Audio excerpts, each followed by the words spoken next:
My mother tried to steal my Waterfront workshop while I was at a boat show, but she forgot I'd installed night vision cameras after her first break-in attempt. The Waterfront workshop wore original post. I never thought I'd be writing one of these, but here I am at 2 a.m., covered in engine grease, wondering if I'm the worst son in the world or if my family has completely lost their minds. I'm Jake, 30M, and I own Clearwater Marine Services, a boat repair shop I built from nothing over the past 8 years. My workshop sits on a prime piece of waterfront property I inherited from my grandfather, the only thing of value he left when he passed. While my cousins got cash and my sister got jewelry, I got what everyone called that worthless swamp lot. Turns out Grandpa knew exactly what he was doing. After 3 years of permits, environmental assessments, and pouring every cent I had into it, I transformed that swamp into a thriving marine repair facility with deep water access, a boat lift, and a 4,000-square-foot workshop. My mother, Linda, 54F, works as a massage therapist at a local spa. She's always been the type who believes the world revolves around her needs. Growing up, everything was about maintaining her image as the perfect mother while behind closed doors, she'd guilt-trip us into submission. "After everything I've sacrificed for you," was her favorite phrase, usually followed by some demand that benefited her more than us. My sister, Emma, 28F, works part-time at a gym teaching yoga classes maybe 10 hours a week. She's been talking about opening her own wellness studio for the past 5 years but has never saved a dime toward it. Every time she gets money, it goes toward another certification course or healing retreat that costs thousands. She's completed certifications in Reiki, crystal healing, sound therapy, aromatherapy, and something called quantum touch healing, yet somehow never has enough clients to move out of Mom's house. The conflict started 6 months ago when Emma drove past my shop and saw the view. She immediately called our mother, and within an hour, they both showed up unannounced while I was underneath a yacht replacing a damaged propeller shaft. "Jake, honey, we need to talk about Emma's future," Mom started, using that syrupy voice that always preceded a manipulation attempt. I slid out from under the boat, wiping hydraulic fluid off my hands. "Can this wait? I have 3 boats that need to be ready by Friday." "Family comes first," Mom said, her tone shifting to mild reproach. "Emma has an incredible opportunity, and you're the only one who can help her." Emma stood there with tears already forming in her eyes, a skill she'd perfected in childhood. "Jake, you know how hard I've been working toward my dream. This location would be perfect for my wellness center. The water energy, the sunrise views, the accessibility, it's everything I need." "What are you talking about?" I asked, genuinely confused. "Your workshop," Emma said, as if it were obvious. "You could work from anywhere. Boats are mobile. But a wellness center needs the right environment, the right energy. This place has it all." I actually laughed, thinking they were joking. They weren't. "You want me to give you my workshop? The business I've spent 8 years building." "Not give," Mom corrected quickly. "Share. You could still use part of it. Maybe the back corner for your tools and things. Emma's wellness center would elevate the property. Imagine healing and transformation instead of just fixing motors." The dismissive way she said, "fixing motors," as if my work was somehow beneath Emma's imaginary business, made my jaw clench. "This is a marine repair facility," I said slowly. "I have $300,000 worth of equipment, 4 boat slips, a commercial lift system, and contracts with 30 boat owners. I'm not sharing it with a yoga studio." Emma's tears started flowing. "You always do this. You never support my dreams. Grandpa left you this property because you were his favorite, and now you won't even help your own sister." "Grandpa left me a swamp," I reminded her. "I'm the one who spent 3 years getting permits, dealing with environmental regulations, building the infrastructure." "With family money," Mom interrupted. "With a business loan that I'm still paying off," I corrected. "Which requires me to actually run a business, not give away half my workspace for Emma's latest career experiment." Mom's mask slipped. "How dare you minimize your sister's calling? She's trying to help people, to make a difference in the world. All you do is enable rich people's toys." "Those toys pay my bills and employ 3 full-time mechanics," I shot back. The argument escalated from there. Mom accused me of being selfish, materialistic, and emotionally constipated just like your father, her go-to insult whenever I didn't cave to her demands. Emma sobbed about how I was crushing her dreams and how she'd never forgive me.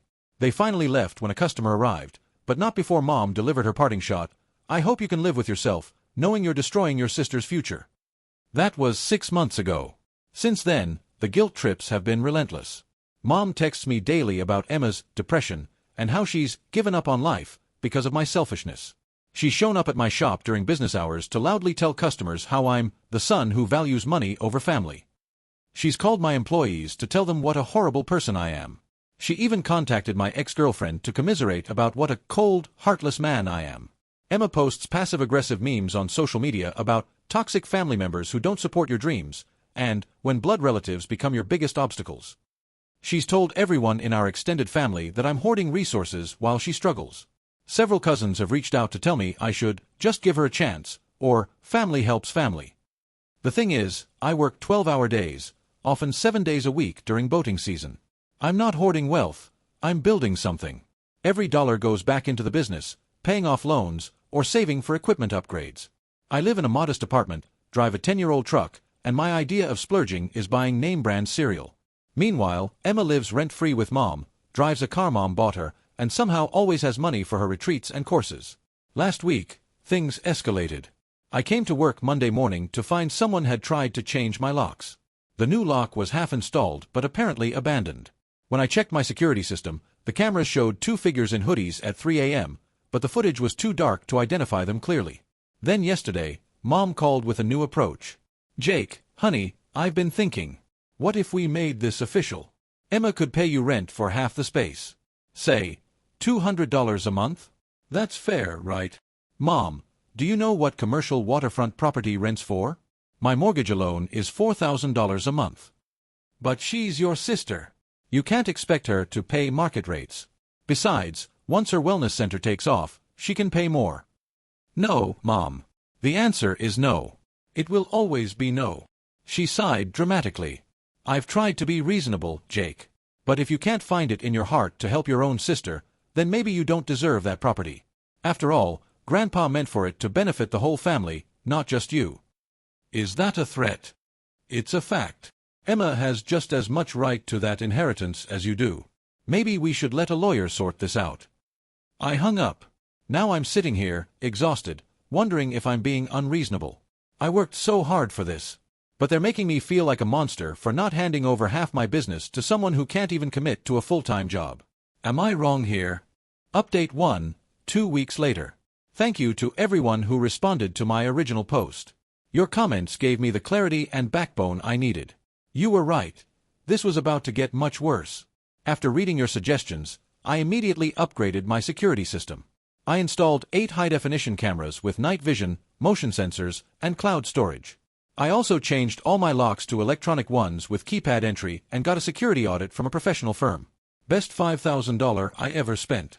I also took your advice about documenting everything. I started a folder with all texts, emails, and voicemails from my mother and sister. I consulted with a lawyer who confirmed that the property is 100% mine. The will was very specific, and there's no legal ground for them to stand on. For a few days, things were quiet. Too quiet. Mom stopped her daily guilt texts. Emma stopped her social media campaign. I should have known they were planning something. This past weekend was the annual Miami Boat Show, the biggest event in our industry. I'd been planning to attend for months. It's where I network, find new suppliers, and check out the latest equipment. I'd mentioned it several times on social media and to customers. Thursday night, as I was packing, I got a call from Mom. "Jake, I want to apologize," she said, sounding uncharacteristically sincere. "I've been thinking about what you said, and you're right. You built that business yourself. Emma and I were wrong to pressure you. I was immediately suspicious. Okay. I was hoping we could have dinner when you get back from your trip. All 3 of us. Clear the air, start fresh." "I'll think about it," I said, not committing to anything. "That's all I ask. Have a safe trip, honey."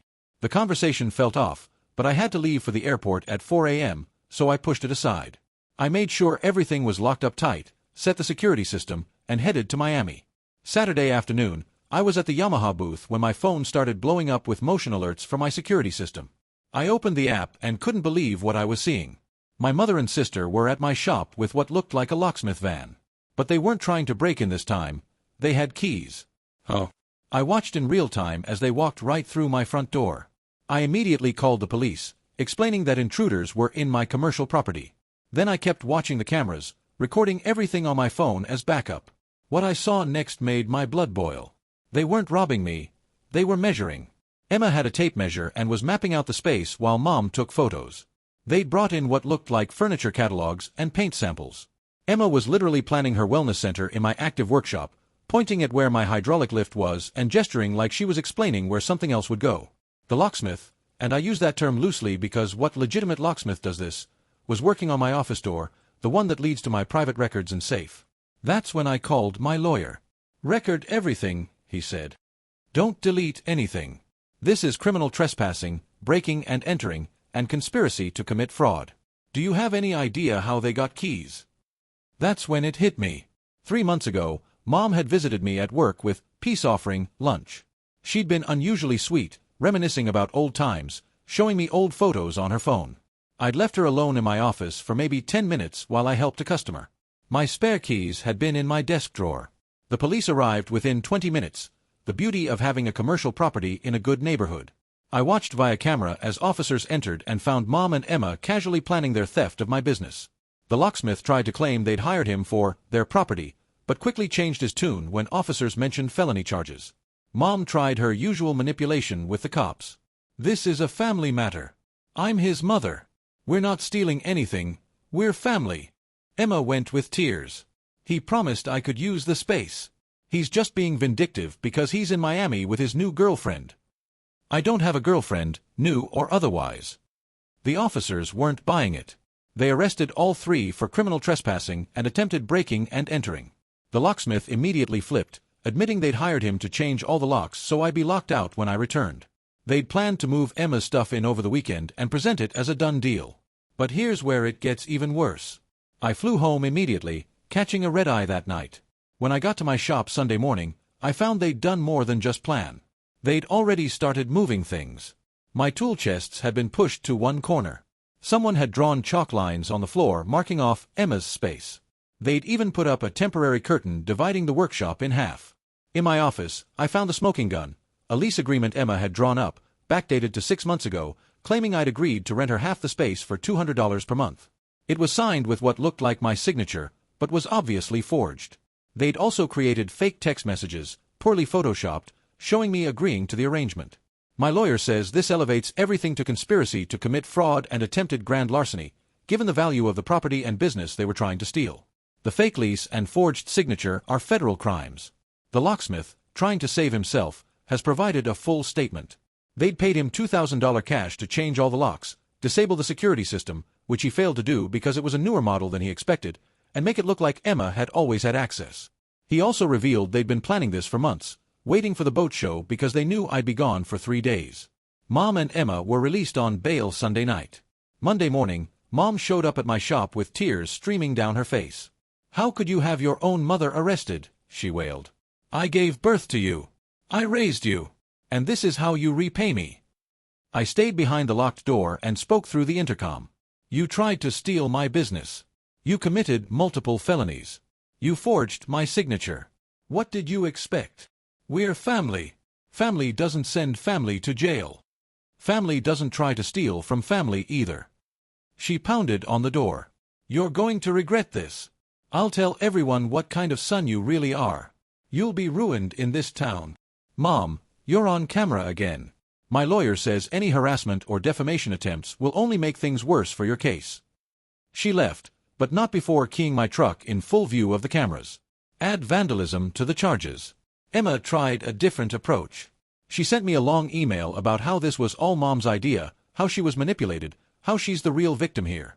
She offered to testify against Mom if I'd drop the charges against her. My lawyer says that's not how criminal prosecution works. I'm not the one pressing charges, the state is. The last 2 weeks have been insane. Half my extended family has disowned me for sending your own mother to jail. The other half has reached out to say they've been dealing with Mom's manipulation for years and are proud of me for standing up to her. My business hasn't suffered. If anything, it's improved. Turns out several customers had been uncomfortable with Mom's harassment but didn't want to say anything. Now that she's legally required to stay away from my property, they've been more relaxed. I've also learned that this wasn't their first attempt at something like this. My cousin Sarah reached out after hearing about the arrests. Apparently, 5 years ago, Mom convinced Sarah to add Emma to her salon's lease temporarily, while Emma got certified in massage therapy. Within 6 months, Emma had tried to take over the entire salon, claiming she had equal rights to the space. Sarah had to threaten legal action to get her out. My Uncle Tom had a similar story.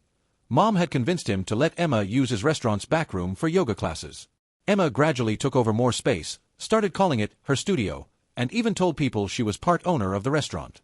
He had to formally evict her. So I'm not the first, just the first to press charges. The court date is set for next month. My lawyer says with the security footage, the forged documents, and the locksmith's testimony, it's a slam-dunk case. Mom and Emma are looking at serious jail time, though he expects they'll plea bargain down to probation and fines. I'm exhausted but relieved. I feel like I can finally breathe without waiting for the next manipulation attempt. Thank you all for giving me the courage to stand up to them. I'll update after the court hearing. Update 2, 2 months later. This will be my final update, and what an update it is. The court case was supposed to happen last month, but Mom and Emma's lawyer kept filing delays and motions. They were desperately trying to get the security footage thrown out, claiming I'd illegally recorded them. The judge shut that down quickly. It's my commercial property, the cameras are clearly visible, and there are signs stating the premises are under surveillance. Then they tried to claim entrapment, saying I'd set them up by leaving town. The prosecutor actually laughed at that one. Finally, they tried the family card, asking for the charges to be dropped because family disputes shouldn't involve criminal court. The prosecutor wasn't having any of it. He added more charges after investigating further: conspiracy to commit wire fraud, the fake texts, forgery in the first degree, the backdated lease, and organized scheme to defraud. Turns out that in our state, the fake lease document alone carries a potential 5-year sentence. 2 weeks before trial, the locksmith took a plea deal. In exchange for his testimony and 2 years probation, all charges against him were dropped. He provided receipts, text messages, and even recordings of phone calls where Mom and Emma discussed their plan in detail. They'd been planning this for 8 months. They'd researched squatters' rights, figured out how long they'd need to occupy the space to claim residency, and even consulted with a shady lawyer about how to make their claim stick. That lawyer is now being investigated by the bar. The recordings were damning. In one call, Mom literally said, "Once we're in there for 30 days and have mail coming to that address, it'll be almost impossible for him to get us out. Possession is 9/10 of the law." In another, Emma laughed about how she'd already started telling her yoga clients about her new Waterfront studio and had pre-sold memberships. She'd collected $3,000 from people for a business that didn't exist in a space she didn't own. Faced with this evidence, their lawyer convinced them to take a plea deal. Mom pled guilty to conspiracy to commit fraud and criminal trespassing. Emma pled guilty to forgery and fraud. They both avoided jail time but got 3 years probation, 200 hours of community service, and were ordered to pay restitution. But here's where it gets interesting. Remember those yoga clients Emma had pre-sold memberships to? They wanted their money back. When they found out what Emma had done, 3 of them filed complaints with the state's Consumer Protection Agency. Emma had to refund all the money she'd collected, plus penalties. Mom's massage therapy career imploded. Someone, not me, I genuinely don't know who, sent the arrest records and court documents to her employer. The spa fired her immediately. Turns out having an employee convicted of fraud and conspiracy isn't great for business. She tried to get hired at other spas, but word travels fast in that industry. No one wants to hire someone who tried to steal their own son's business. It gets worse for her. Mom had been renting out her house's garage as a massage studio for private clients, operating without a business license or proper insurance. When this all came to light, the city fined her $5,000 for operating an unlicensed business. Her landlord found out about the illegal commercial activity and evicted her. She's now living with my aunt in a different state. Emma's situation is equally catastrophic. The fraud conviction means she can't pass a background check. She tried to rent a commercial space for her wellness center, with what money, I don't know, but every landlord ran a background check and rejected her. The gym where she taught yoga fired her after parents complained about a convicted fraudster teaching their kids. She's also facing a civil lawsuit from the people she defrauded with her pre-sold memberships. But the real karma came from an unexpected source. Remember my cousin Sarah, whose salon Emma had tried to take over? She'd been documenting Emma's behavior for years. After the conviction, Sarah went public with her story on social media. It went viral in our town's Facebook groups. Suddenly, everyone was sharing their "Emma and Linda tried to scam me" stories. My high school friend Marcus revealed that Mom had tried to guilt him into hiring Emma at his successful physical therapy practice, claiming he owed it to me as my friend. When he refused, she'd left fake negative reviews of his business from multiple accounts. My dad's sister shared that Mom had borrowed $5,000 from her years ago for Emma's urgent medical procedure that turned out to be a nose job. 3 separate small business owners came forward with stories of Emma applying for jobs, then threatening discrimination lawsuits when she wasn't hired, trying to extract settlement money. The local news picked up the story, mother-daughter duo convicted of attempting to steal family business. The article went into detail about the forged documents, the breaking and entering, and the pattern of fraudulent behavior. Mom and Emma are now infamous in our town. As for me, my business is thriving like never before. The publicity, while initially embarrassing, actually brought in new customers. Turns out people really respect someone who stands up to family manipulation. I've had to hire 2 more mechanics and I'm booked solid through next season. The best part? I used the restitution money to upgrade my security system even further and got a guard dog, a beautiful German Shepherd named Captain who loves boat rides and has become the shop's mascot. Customers love him, and he's trained to alert if anyone tries to enter after hours. I've also expanded the business. With the stress of family drama gone, I could focus on growth. I got certified in yacht repair and restoration, which is significantly more lucrative. I just landed a contract with a luxury marina to be their exclusive repair service. I'm even looking at buying the property next door to expand. I've gone no contact with Mom and Emma. They're blocked on everything. The restraining orders, oh yeah, I got those too, mean they can't come within 500 feet of me or my business. Most of the family understands now, especially after all the other stories came out. The few who still think I should have handled it privately aren't people I need in my life. My therapist, yes, I finally got one, says I was raised in a system of manipulation and gaslighting, trained from birth to feel guilty for having boundaries. These past few months have been about unlearning those patterns. I sleep better now. I don't jump when my phone rings. I don't dread family gatherings because I don't go to them anymore. Last week, I got a letter from Emma through her lawyer.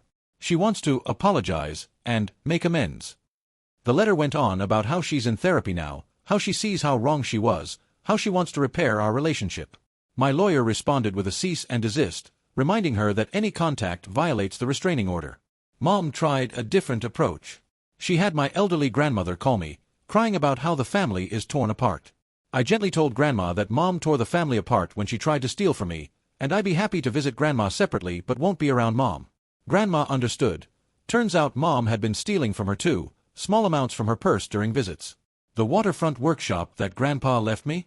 It's now worth triple what it was when I inherited it, thanks to my improvements and the booming marine industry in our area. I sometimes think about him, wonder if he knew what he was doing when he left it to me instead of them. I think he did. I think he knew exactly who in the family would try to build something and who would try to take it. So that's it. That's the end of this crazy saga. To anyone dealing with manipulative family members, document everything. Stand your ground. Get security cameras. Don't let, but family, guilt you into being a victim. Blood doesn't give anyone the right to steal from you, manipulate you, or destroy what you've built. Thank you all for following this story and for your support. Your comments and advice literally saved my business and probably my sanity. I'm going to go work on boats now, in my shop that's 100% mine, with my dog by my side and no family drama in sight. Life is good.